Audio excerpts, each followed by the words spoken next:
I used to believe there was a correct order to life. You go to school, get the grades, pick a career that sounds impressive at family gatherings. And then, like clockwork, success would show up. Maybe not immediately, but eventually. Just keep your head down, keep the line clean and steady. That's what I thought. That was the plan. I never really questioned it. Not in high school, not in college. I just kept moving forward. Because that's what everyone else was doing. And maybe deep down, I was scared to look left or right. Afraid that if I did, I'd be the one falling behind. The one who lost momentum. The one who got left out. So when people asked what I wanted to be, I gave the answer that made the most sense. Nursing was booming. My sister was taking it. The country needed it. It was safe. It was noble. So I said yes. Then came graduation. Another fork in the road. And once again, I let others' voices decide which way I turned. Why not medicine, they said. You got the grades, the brain, the discipline. So I did. Med school, internship, residency, and fellowship. All the steps lined up like a staircase. But with every step higher, I felt less like myself. And that's the strange thing about following a path that was never yours. You don't feel it all at once. It's not a loud crash. It's a quiet drift. One day you're passionate. The next, you're persistent. Then suddenly, you're just performing. There were mornings I woke up and felt like a shell of someone I once knew. I was doing everything right, but none of it felt real. I smiled at patients, wrote notes, answered questions, but inside there was a growing silence. A part of me wondering, is this it? Is this the version of me that I'm supposed to grow into? The truth is, we don't talk enough about how heavy it is to live a life built on other people's expectations. How exhausting it is to chase applause in rooms you don't even want to be in. How soul-crushing it feels to be excellent at something that empties you.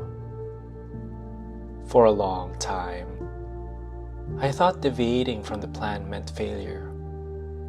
That if I step off the track, I disappoint everyone. My parents, my peers, my past self. So I stayed. I kept pretending. Because no one teaches you how to walk away from a life you've invested so much in. But then, the world stopped. The pandemic hit. And like a sudden power outage in the middle of a show, all the noise went quiet. The performances paused. The expectations faded.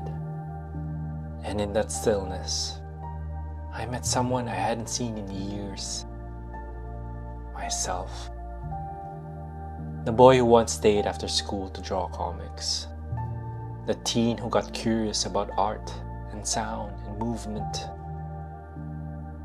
The version of me that asked, not what was profitable, but what was meaningful. He was still there, faint, but waiting.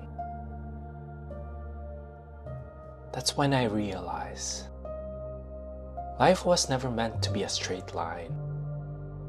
It's more like a winding trail, full of hills and wrong turns, missed exits and scenic detours. Sometimes you follow the map, sometimes you burn it, and sometimes you pull over, sit by the road, and just breathe. We treat U-turns like shame, but sometimes they're the bravest thing we can do. To say, this doesn't feel like home anymore. To admit, maybe I got it wrong, but I still want to try again. And that's where I find myself now. No longer climbing some ladder I didn't choose. No longer checking boxes I never wrote. But walking, stumbling sometimes, but finally walking a path that feels like mine. And maybe that's what all it comes down to. Not being the smartest, or the fastest, or the most decorated, but being honest with yourself about what truly lights you up and what quietly kills you. When I look back at my story, the nursing classes, the white coats, the early morning rounds, I don't see failure. I see someone doing his best with what he knew. Someone trying to honor his family, his country, his future, even if it costs him a little bit of his present. But I also see someone who had the courage to stop, to listen, to start over. And maybe that's the real success no one talks about. To live a life not just admired by others, but one that makes sense to you. Because the path doesn't have to be perfect. It just has to be yours. And the moment you realize that, everything changes. Not all at once, but in small, quiet ways. Like finally catching your breath after holding it in for years. Like sunlight breaking through trees you didn't even know you were under. So here I am, not at the top of some ladder, but on the ground again, barefoot, curious, and strangely at peace. Because this unpredictable, imperfect, squiggly path is mine, and I wouldn't trade it for anything.